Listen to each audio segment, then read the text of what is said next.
Olá, bem-vindos mais uma vez aqui ao meu canal. Hoje a gente vai falar um pouquinho sobre esse livro que eu acabei de ler, do Philip K. Dick, chamado O Labirinto da Morte, que saiu agora pela Suma, pela editora Suma, selo editorial de ficção científica da Companhia das Letras. Um livro que mistura ficção científica com policial, com crime, e mais um livro maravilhoso desse autor que eu amo de paixão, Philip K. Dick. Depois da vinheta, vamos lá.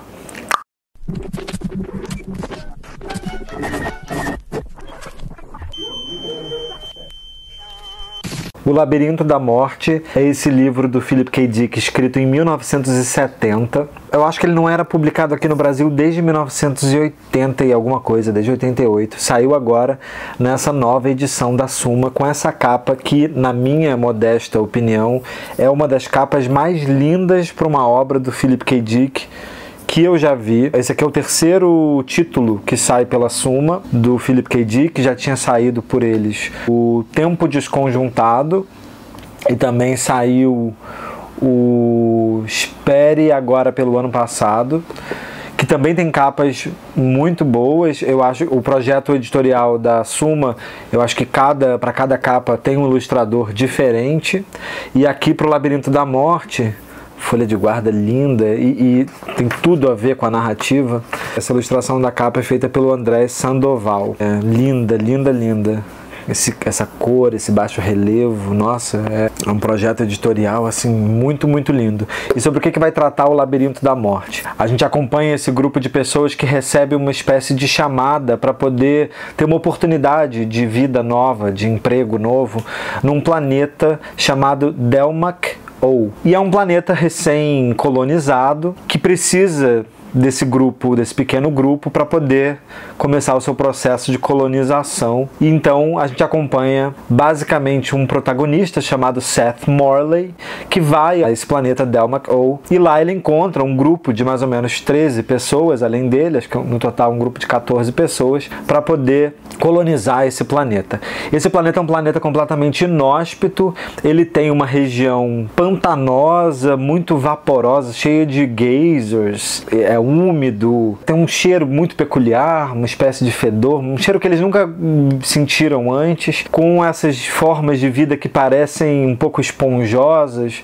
O solo é todo pantanoso, e dentro desse planeta tem uma espécie de vida que são uns cubos. É uma espécie de cubo, mas ele é feito de uma matéria meio gelatinosa, e eles parecem uns pequenos edifícios, pequenos cubinhos assim. E as pessoas que estão lá nesse planeta, que chegaram ali, disseram que além desses cubinhos existe um edifício central que fica um pouco afastado desse assentamento dos colonizadores, e esse cubo central, esse edifício, ele nunca fica num lugar muito bem fixo, ele está sempre mudando de localização, e que esses outros cubos gelatinosos são uma espécie de réplica desse grande cubo principal. Então, quando o nosso protagonista, Seth Morley, chega lá, ele chega junto com a sua esposa. Eles viviam numa comunidade, numa espécie de cooperativa. Esse cara, ele é um biólogo marinho. Ele recebe essa convocação para poder ir para esse Delmak, ou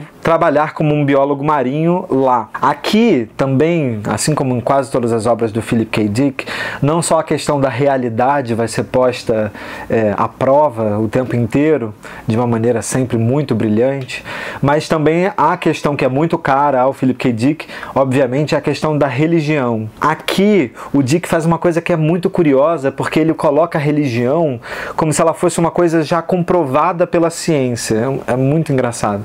É como se os seres humanos dentro dessa realidade tivessem encontrado provas materiais de fenômenos religiosos. Eles seguem um livro de um camarada que escreveu sobre religião, uma espécie de nova Bíblia, um cara chamado Spektovsky. E o Spektovsky escreve sobre como a experiência religiosa pode ser suprida para a humanidade, e nesse caso a 3 divindades máximas, na verdade 4, que são pessoas que existem de verdade, né? Existe o caminhante na Terra, uma espécie de Jesus Cristo, existe o mentefaturador e existe o intercessor. São 3 personificações de divindades, e são divindades, como é que a gente pode dizer? Como se fossem talvez as divindades gregas, assim, elas são encontráveis, elas são visíveis, e as pessoas podem ter a sorte de encontrar uma dessas divindades na vida. Elas podem submeter, a partir de uma máquina, de um aparato técnico, as suas preces. Então as preces não são coisas que você joga para o acaso, para o nada, acreditando que existe algum Deus que possa vir a te responder ou não. Existe essa possibilidade de você submeter a sua oração numa máquina, e essa máquina entrega a sua oração à divindade em questão, ou ao caminhante na Terra, ou ao mentefaturador, ou a esse intercessor, como eles chamam, e essas divindades podem te atender ou não.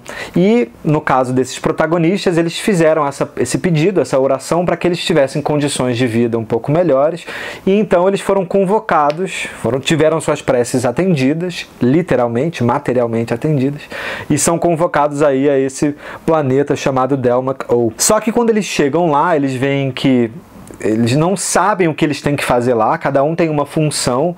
Lá tem uma linguista, tem um especialista em matérias do solo, tem um técnico da parte eletrônica, tem um outro que é um zelador, uma outra que é uma especialista em teologia e leu todo o tratado do Spektovsky sobre o fenômeno religioso. Cada um tem a sua especialidade, a sua função, só que eles não sabem o que eles vão precisar fazer dentro desse planeta. Essa tripulação, para poder chegar a esse planeta, eles precisam ir numa nave, que é uma nave muito pequena, uma nave de viagem de 1 ou 2 pessoas, uma nave só de ida. É uma nave que só tem espaço para combustível e programação de localização, que só permite uma ida. Então, à medida que eles chegam lá com essas pequenas navezinhas individuais, eles chegam e a nave já se torna obsoleta, vira um lixo ali descartável.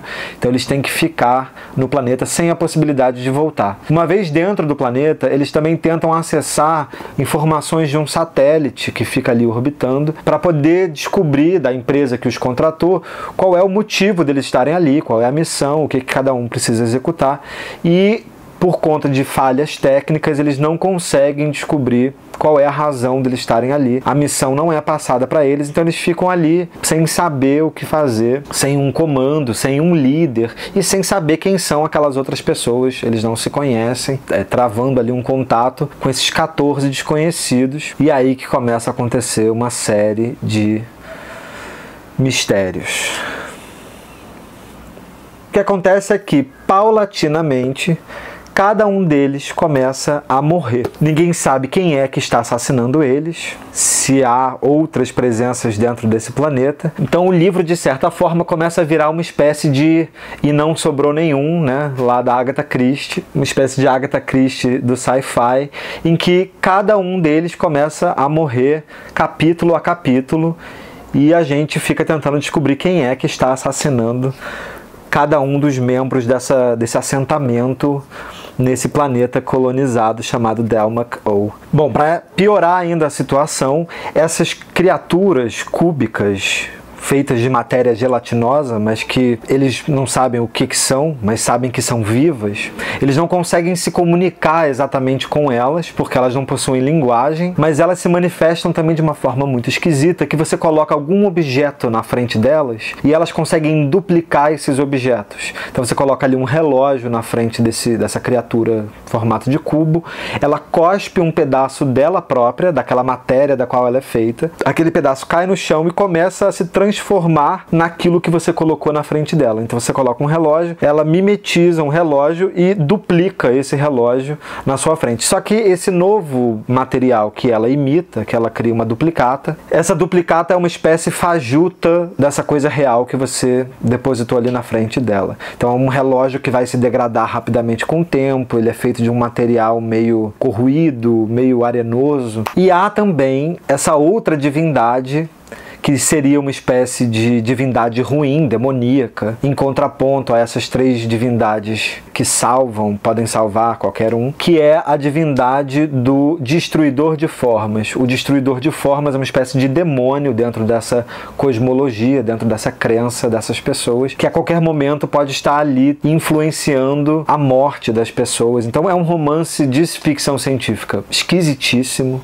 muito instigante, assim, realmente não dá para parar de ler, e ele é um livro curto, mas também é um romance do Philip K. Dick sombrio, nebuloso e sombrio, e ele é muito surrealista. Eu acho que muito mais do que os outros livros do Philip K. Dick que eu já havia lido até então, o Android Sonha com Ovelhas Elétricas, né, o Blade Runner, Os 3 Estigmas de Palmer Eldritch, que tem vídeo aqui no canal, eu vou deixar linkado aqui em cima. Esse é um romance sombrio e muito surrealista. Parece que as coisas vão se derretendo umas nas outras. Você, como sempre, desconfia de tudo aquilo que você está vendo. Numa expedição que eles fazem até o edifício para tentar descobrir por que é que eles estão dentro desse planeta e o que é que eles precisam fazer ali em busca de respostas, eles acabam descobrindo que esse edifício central, que eles nunca conseguem acessar muito bem, ele possui um letreiro, ele tem uma inscrição na sua entrada, que cada um enxerga uma coisa diferente. Cada um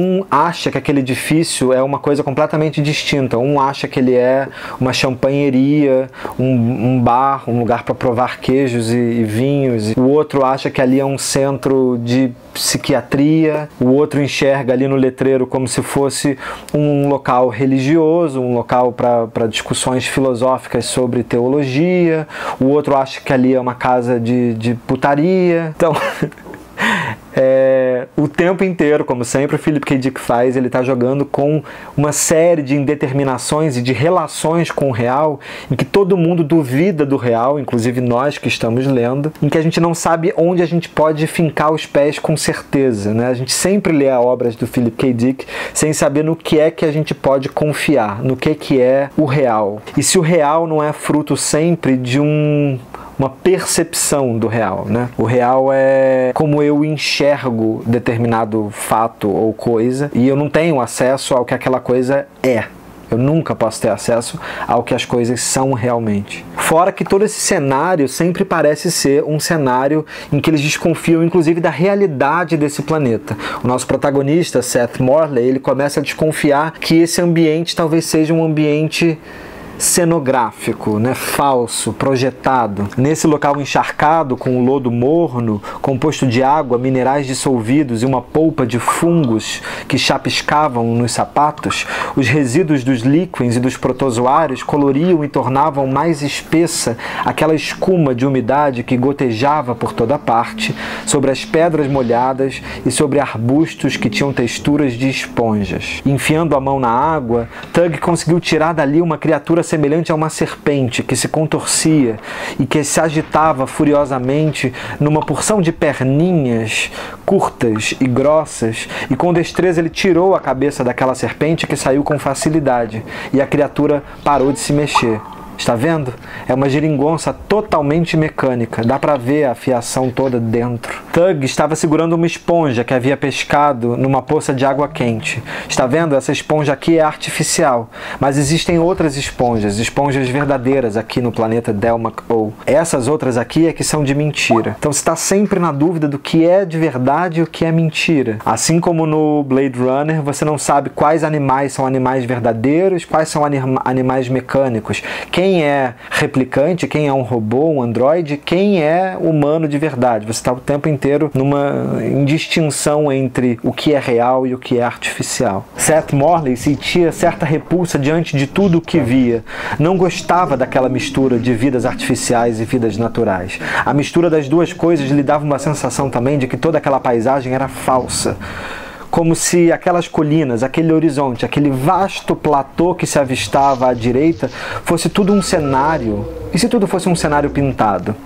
Como se tudo isso aqui e nós mesmos, esse assentamento, nós aqui, tudo estivesse dentro de uma cúpula geodésica.